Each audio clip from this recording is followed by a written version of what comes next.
Baik, di sini saya akan menjelaskan mengenai definisi dari integral. Nah, integral itu sendiri merupakan bentuk operasi matematika yang menjadi kebalikan atau inverse dari operasi turunan dan limit dari jumlah atau suatu luas dari daerah tertentu.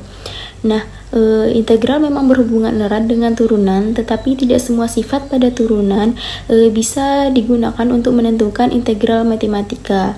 Nah, integral itu terbagi menjadi dua, yaitu ada integral tak tentu dan juga integral tentu. Nah, fungsi dari integralnya sendiri yaitu untuk mengukur sebuah fungsi yang tidak beraturan atau bentuk yang tidak tentu. Saya Widya Dewitasari dengan NIM akhir 30. Akan menjelaskan fungsi dari integral yang akan digunakan dalam proyek matematika kali ini.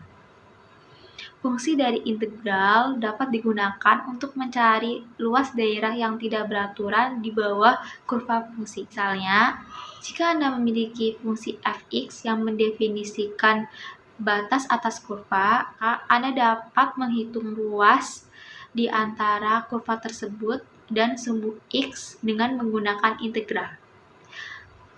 Rumus umumnya yaitu ada di bawah ini, di mana A dan B adalah batas-batas domain yang akan Anda hitung luasnya. Selanjutnya akan dijelaskan oleh teman saya. Perkenalkan, nama saya Miranda Gultom dengan NIM 23085111045. Di sini saya akan menjelaskan tentang konsep yang kami gunakan dalam menghitung luas peta Bali. Konsep yang kami gunakan dalam menghitung luas peta Bali adalah konsep integral dengan metode Simpson 3/8. Metode Simpson 3/8 ini adalah metode yang tidak mensyaratkan jumlah angka genap ataupun ganjil, melainkan jumlah angka yang dapat dibagi dengan 3. Penggunaan kaidah Simpson 3/8 mensyaratkan jumlah upsilon atau n harus kelipatan 3. Pada metode Simpson 3/8 digunakan pendekatan polinomial berderajat 3 untuk memperoleh hasil yang lebih baik. Pada metode Simpson 3/8 didapatkan persamaan seperti integral dari fx terhadap dx dari b ke a sama dengan 3 kali h/8 dikali f0 ditambah 3 dikali sigma i sama dengan 1 sampai n kurang 1 di mana i tidak sama dengan 369 sampai seterusnya dari fi ditambah 2 dikali sigma i sama dengan 1 sampai n dikurang 3 di mana i sama dengan 369 sampai dengan seterusnya dari fi ditambah fn. Untuk mempermudah dalam menguraikan persamaan tersebut, bisa juga dapat diubah menjadi integral dari fx terhadap dx dari b ke a sama dengan 3 kali h/8 dikali f0 ditambah 3 fi ditambah 3 f2 ditambah 2 f3 ditambah 3 f4 ditambah 3 f5 ditambah 2 f6 sampai dengan ditambah 2 fn kurang 3 ditambah 2 fn kurang 2 ditambah 3 fn kurang 1 ditambah fn. Penjabaran ini akan membentuk pola seperti 1, 3, 2, 2, 3, 2, 2 sampai dengan seterusnya kembali dengan 3, 2, 2, 1.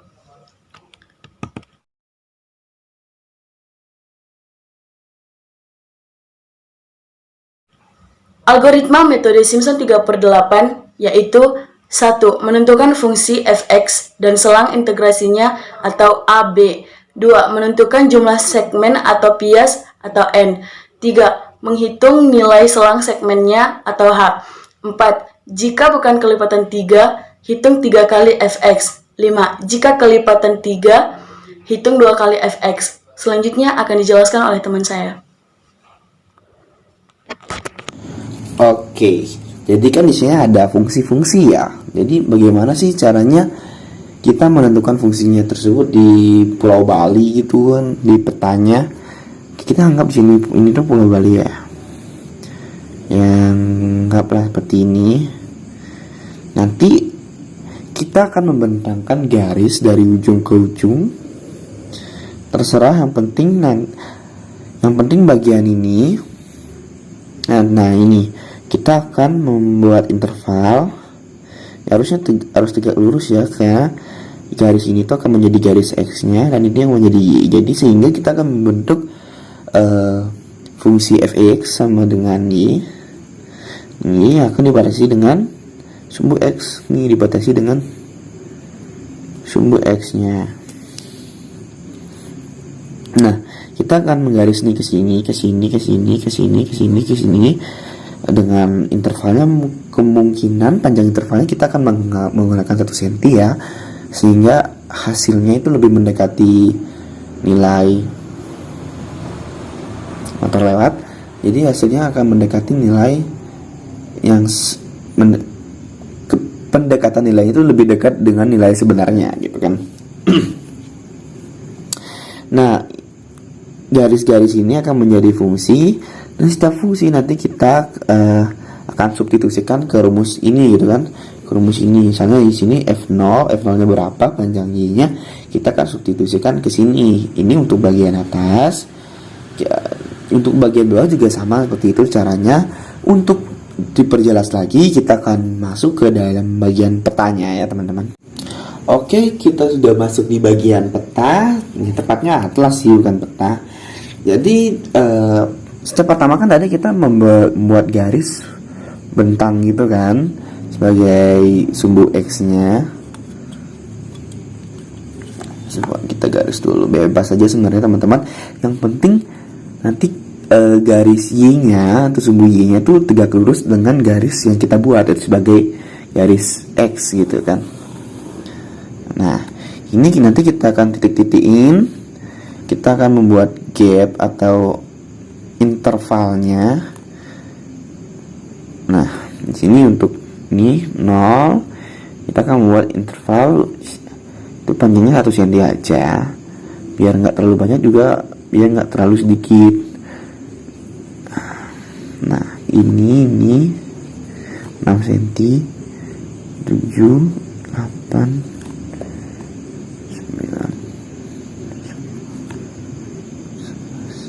11, 12, 13, 14 ya, dan seterusnya. Lalu kita akan mengukur bagian X-nya. Untuk X sama dengan 0 seperti ini, kita di X-nya di 0, kemudian kita ukur dari titik ini ke garis pinggir pantai.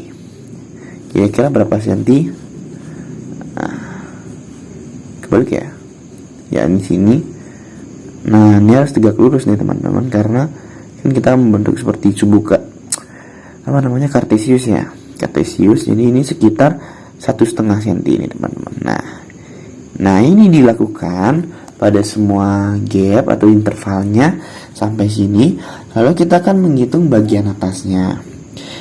Yang kedua, kita akan menggunakan cara yang sama untuk bagian bawah. Kita akan mengetahui fungsi-fungsi setiap X yang ada di sini dengan cara yang sama, itu mengukur seberapa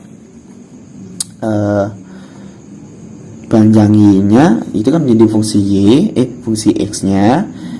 Karena fungsi X sama dengan Y, sudah kita ukur saja panjang Y-nya dari sumbu X sebagai pembatas ke bibir pantai.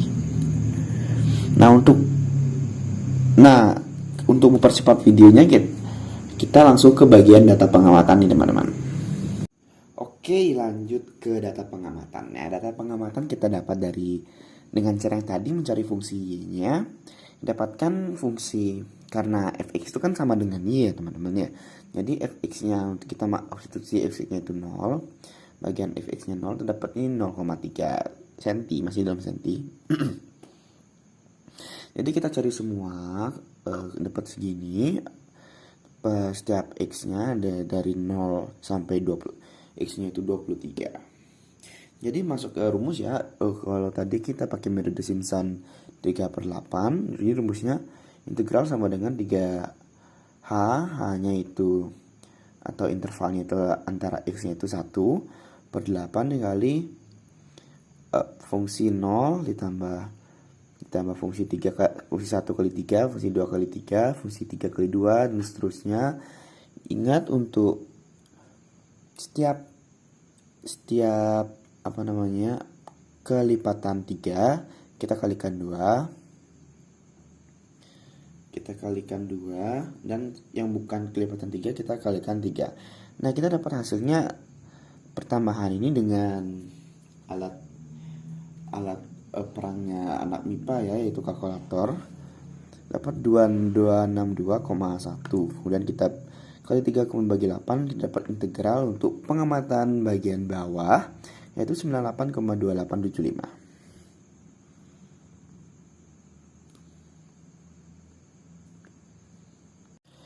Lalu lanjut ke pengamatan bagian atas. Caranya sama saja seperti yang bagian bawah. Kita cari dulu fungsinya, kemudian kita substitusi ke rumus yang tadi.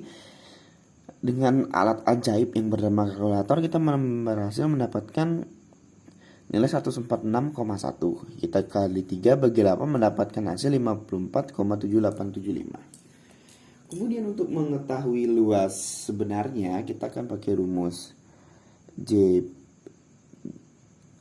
jarak sebenarnya sama dengan jarak pada peta dikali dengan skala. Oke, skalanya ini berapa? Nah, ternyata skala yang kita pakai adalah 51 berbanding 530.000. Jadi skalanya sama dengan 1 berbanding 530.000.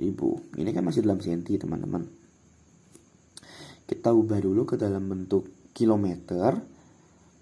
Jadi 503 ini dikali 10 mm senti ke kilometer itu dibagi 100.000 bakal jadi 5,3. Karena 5,3. Kemudian karena dia berbentuk luas, kalau luas itu kan kuadrat, teman-teman, persegi, bahkan kita pangkatin 2, nanti dapat hasil 5,3 pangkat 2 sama dengan 28,09. Ini masuk ke sini. Nah, JP ini adalah bagian atas ditambah dengan bagian bawah. Bagian atasnya adalah 54,7875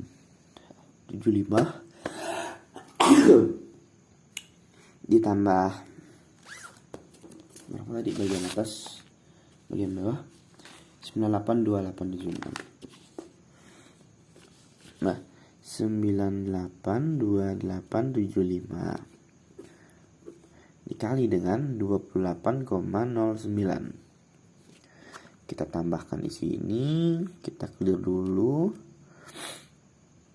54,7875 ditambah 98,2875 153,075 dikali 28,09 dikali 28,09 belum 09 4.209. Jadi jawabannya adalah 4.299,8767. Nah, ini jarak sebenarnya dalam kilometer kubik. Nah, sekian dari video kami. Walaupun hasilnya lumayan jauh ya dari luas sebenarnya dari Bali, ini ada beberapa faktor. Yang pertama itu adalah hanya itu terlalu kecil sehingga luasnya tidak mencakup semua bagian dari Bali. Artinya semakin kecil semakin banyak juga interval, semakin tepat juga pengukuran kita. Lalu yang kedua itu adalah kesalahan pengukuran, karena kita masih dalam memakai model atau percobaannya secara konvensional, secara manual, secara tradisional. Kemungkinan skala pengukuran ini adalah wajar ya teman-teman, sehingga gap dari nilai pun bisa berubah. Dan yang terakhir adalah kemungkinannya adalah penggunaan atlasnya yang bermasalah maksudnya salah skala atau bagaimana, sehingga pengukuran di aslinya pun bisa ikut berubah. Nah, jadi sekian dari video kami teman-teman. Terima kasih untuk telah menonton.